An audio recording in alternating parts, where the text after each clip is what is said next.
नमस्कार दोस्तों, मैं प्रिंस सैनी आपका स्वागत करता हूं हमारे चैनल लर्न एंड ग्रो में। आज हम बात करेंगे एंगल ऑफ कांटेक्ट के बारे में। जो एंगल ऑफ कांटेक्ट होता है वो क्या होता है, तो इसको समझेंगे। ये जो एंगल ऑफ कांटेक्ट होता है ये हमारा लिक्विड और सॉलिड के बीच का हम लेते हैं, उनके टेंजेंट के बीच का जो एंगल होता है, जो इनक्लोज्ड होता है, उसको लेते हैं। चलिए इसको समझते हैं। तो ये वो एंगल है जो कि एनक्लोज्ड होगा बिटवीन द टेंजेंट्स। अब इसको ध्यान से समझिए, between the tangents to the liquid surface at the point of contact. एक तो टेंजेंट होगा टू द लिक्विड सरफेस जहां पे वो कॉन्टैक्ट में होगा, and solid surface inside the liquid, जो solid surface inside the liquid होना चाहिए।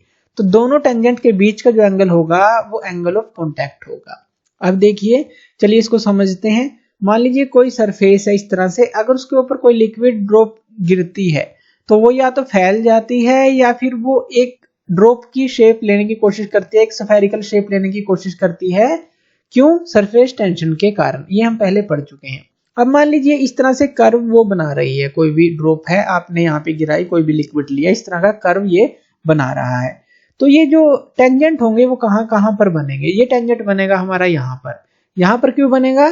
पहला टेंजेंट जो है liquid surface at that point of contact, यानी कि ये जो लिक्विड सरफेस है जहां पर कॉन्टैक्ट कर रहा है। और दूसरा जो है टेंजेंट वो कहां पर बनेगा? Solid surface inside the liquid, जो कि सॉलिड सरफेस है। अब ये सॉलिड सरफेस है और ये इनसाइड द लिक्विड है, तो ये टेंजेंट। तो इन दोनों के बीच का एंगल थीटा। आपको इस तरफ का नहीं लेना। जो हमारा एंगल इनक्लोज होगा, जो लिक्विड का टेंजेंट है पॉइंट ऑफ कॉन्टैक्ट का, और जो सॉलिड सरफेस है इनसाइड द लिक्विड, लिक्विड के अंदर वाला, तो ये थीटा हमारा एंगल बनता है। अगर एक्चुअल में हम यहाँ पे देखें तो यहाँ पर तीन तरह के इंटरफेस बनते हैं। तीन तरह के इंटरफेस कौन कौन से बनेंगे? लिक्विड एयर का इंटरफेस बनेगा, सॉलिड एयर का इंटरफेस बनेगा, और इसी तरह से सॉलिड लिक्विड का इंटरफेस बनेगा। तीन इंटरफेस यहाँ पर बनेंगे। तो वो कैसे बनेंगे, चलिए उसको समझते हैं। अब जो ये हमने टेंजेंट लिया है, तो ये जो है ये हमारा बनेगा इंटरफेस लिक्विड और हमारा एयर का। तो यहां पर हम लिख देते हैं इसको, अगर S हम मान लेते हैं, सरफेस टेंशन मान लेते हैं S को, तो जो सरफेस टेंशन होगी ये बनेगा लिक्विड एयर का। तो LA हम इसको लिख देते हैं कि लिक्विड एयर का बनेगा। अब लिक्विड एयर का कैसे बनेगा? ये लिक्विड है और इस तरफ सारी एयर है। ये इंटरफेस हमने बनाया। दूसरा इंटरफेस हम बनाते हैं। अब मान लीजिए इस तरफ आप ले लेते हैं, इस तरफ ले लेते हैं। तो ये जो इंटरफेस बनेगा ये हमारा बनेगा, अगर सरफेस टेंशन का S मान लेते हैं SA, सॉलिड और एयर का। ये सॉलिड है और इसकी इस तरफ एयर है। यहाँ एयर थी, यहाँ लिक्विड था, तो लिक्विड एयर, यहाँ पे सॉलिड एयर। और जो तीसरा इंटरफेस बनेगा वो सॉलिड लिक्विड का बनेगा, जो कि हमने ये देखा, सॉलिड और ये लिक्विड। यानी कि इस तरफ अगर हम देखें तो ये जो इंटरफेस बन रहा है हमारा, ये जो इंटरफेस है सारा, ये कौन सा बनेगा? ये हमारा सॉलिड लिक्विड का बनेगा। तो ये आप समझ गए होंगे कि यहाँ पे लिक्विड है, इस तरफ एयर है, लिक्विड एयर का। ये सॉलिड है, इस तरफ एयर है, सॉलिड एयर का। ये सॉलिड है, इस तरफ लिक्विड है, तो सॉलिड लिक्विड का इंटरफेस। तीन इंटरफेस हमारे पास यहाँ पर बन जाते हैं।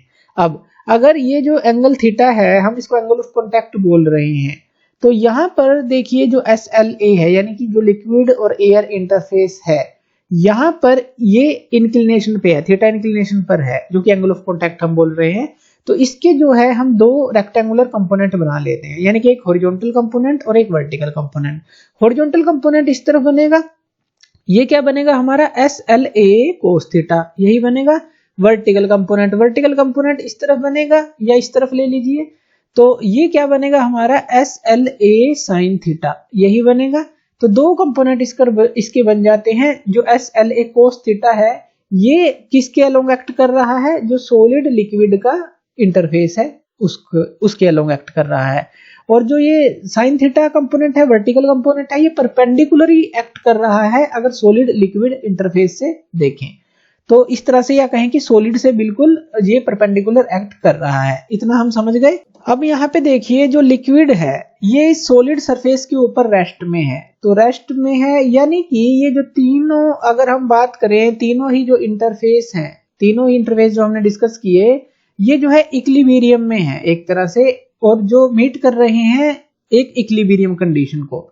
तो इसका मतलब क्या है? जो नेट फोर्स है इन तीनों ही इंटरफेस के ऊपर, तो क्या होगी? वो जीरो होगी। तो नेट फोर्स हमारी होगी जीरो, क्योंकि हम इसको मान रहे हैं कि जो लिक्विड ड्रॉप है वो एक्लिबेरियम में है सरफेस के ऊपर, जितने भी इंटरफेस यहाँ पर बन रहे हैं। अब इसका क्या मतलब है, इसका मतलब है देखिए जो SSA है वो इस तरफ है लेफ्ट की तरफ, SLA cos थीटा इस तरफ है और SSL इस तरफ है। तो यानी कि अगर आप देखें जो SSA है वो किसके इक्वल टू आ जाएगा, वो आ जाएगा हमारा SLA cos theta plus SSL, इसी के बराबर आ जाएगा। S सरफेस टेंशन, ये सॉलिड लिक्विड इंटरफेस, यानी कि ये जो इस तरफ की फोर्सेस थी ये दोनों हमने प्लस कर दी और ये बिल्कुल अपोजिट थी इसके बराबर, तो ये इक्वेशन हमारे पास बन जाएगी। अब यहां से अगर हम कोस थीटा को निकालें, जो कोस थीटा है ये हमारे पास क्या आ जाएगा, कोस थीटा आ जाएगा SSA माइनस SSL, ये जो है उस तरफ चला जाएगा और डिवाइड में यहाँ पे क्या आ जाएगा SLA आ जाएगा, तो यही आएगा हमारे पास। यानी कि ये जो है ये इक्वेशन हमारे पास बन जाएगी कोस थीटा की। अब यहां पर भी देखिए हमें क्या समझना है कि ये जो SSL है यानी कि सॉलिड लिक्विड इंटरफेस है जो कि हमने ये दिखाया है, अगर ये ज्यादा बड़ा हो जाए SSA से जो सॉलिड एयर इंटरफेस है यानी कि इससे बड़ा हो जाए। अब इसका एग्जांपल लेते हैं, मान लीजिए SSA जो है ये जो है हमारा 2 है और ये जो है SSL मान लीजिए 5 है और डिवाइड बाय क्या है LA, जो भी आप ले लीजिए इसकी वैल्यू अभी। अब ये 2 माइनस 5 क्या हो जाएगा, ये तो माइनस में आ गया यानी कि ये नेगेटिव हो जाएगा। अगर SSL बड़ा हो जाता है, ये बड़ा हो जाए इससे, तो ये माइनस में ही आएगी वैल्यू, माइनस में ही जो डिवाइड होकर आएगी माइनस में ही आएगी, तो यानी कि ये नेगेटिव हो जाएगी। तो कोस थीटा यहाँ पर आप क्या कह सकते हैं, अगर ये बड़ा हो जाता है तो कोस थीटा हमारा नेगेटिव हो जाता है। अगर कोस थीटा हमारा नेगेटिव हो जाता है इसका मतलब क्या है कि जो थीटा है हमारा वो ग्रेटर देन 90 डिग्री होगा, तो कोस थीटा तो तभी नेगेटिव होगा, यानी कि जो एंगल है हमारा वो एंगल होगा ऑब्ट्यूस एंगल, तो थीटा ग्रेटर देन 90 होगा। तो ये एक हमने देख लिया। अब ये जो थीटा ग्रेटर देन 90 है इसके केस के अंदर होगा क्या, जो मॉलिक्यूल है लिक्विड के, अब देखिए ये जो लिक्विड है इस सरफेस के ऊपर हमने गिराई, तो ये जो लिक्विड के मॉलिक्यूल है अगर हम देखें तो वो क्या है, उनकी जो कोहेसिव फोर्स है, आपस की कोहेसिव फोर्स है लिक्विड मॉलिक्यूल की वो ज्यादा होगी। इस केस के लिए कोहेसिव फोर्स जो है वो ज्यादा होगी। क्यों ज्यादा होगी, कोहेसिव फोर्स इंक्रीज करेगी या कहें कि ज्यादा होगी।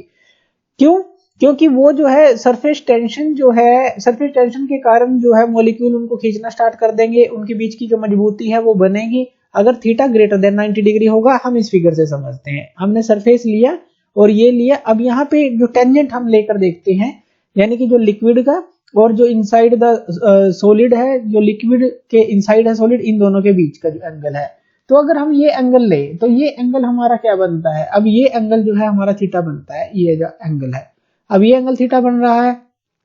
अब इसका क्या मतलब है, देखिए अगर आप इस तरह से एंगल बनाएं, 1 मिनट एंगल बनाएं, ये है हमारा 90 डिग्री और ये जो एंगल है ये 90 डिग्री से ज्यादा है। अगर यहां से यहां देखें ये 90 डिग्री से ज्यादा है, तो वो इसी तरह का एंगल है। अब इस तरह का जब एंगल बनता है तो इसका मतलब क्या है, कोहेसिव पावर जो है मॉलिक्यूल्स की, कोहेसिव पावर क्या है, जो सेम सब्सटेंस के मॉलिक्यूल की पावर होती है, जुड़ने की क्षमता है आपस में, वो ज्यादा हो जाती है। और इस तरह के लिक्विड जो हैं वो इसके ऊपर फैलते नहीं है, सरफेस के ऊपर फैलते नहीं है, तो यानी कि ये इसको वेट नहीं करते। तो इस तरह के जो लिक्विड है वो फैलते नहीं है और इसको वेट नहीं करते, तो ये आप समझ गए होंगे, वेट नहीं करेंगे इस सॉलिड को, ये जो है इसके ऊपर बिखरेंगे नहीं।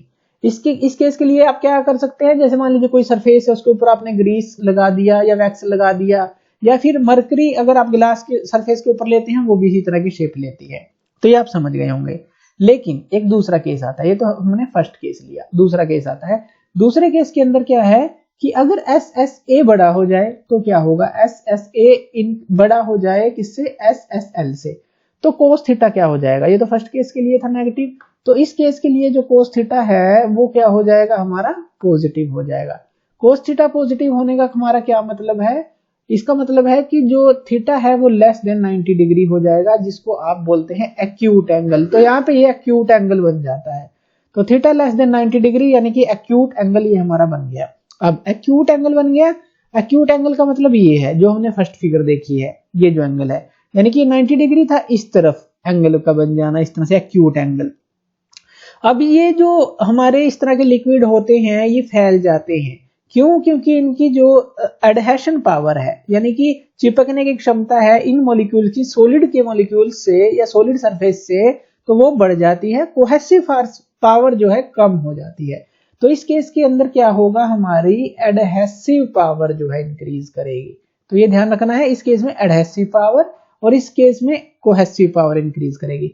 तो एडहेसिव पावर इंक्रीज करके यानी कि चिपकने की कोशिश करेंगे सरफेस के साथ।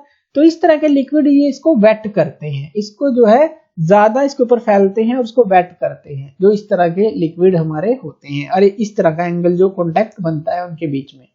तो अगर हम बात करें जो एंगल ऑफ कॉन्टैक्ट है, अगर इसकी वैल्यू का हमें पता हो, इसकी अगर हमें नॉलेज हो, तो हमें पता होता है कौन सा जो लिक्विड है वो स्प्रेड करेगा इस तरह से, और कौन सा लिक्विड जो है स्प्रेड नहीं करेगा किसी सरफेस के ऊपर। तो इस तरह से एंगल ऑफ कॉन्टैक्ट का काफी इंपॉर्टेंस हो जाता है। तो ये था हमारा एंगल ऑफ कॉन्टैक्ट। तो थैंक यू वीडियो देखने के लिए, और इसी तरह की वीडियोस के लिए आप हमारे चैनल लर्न एंड ग्रो पे हमें सब्सक्राइब कर सकते हैं। धन्यवाद।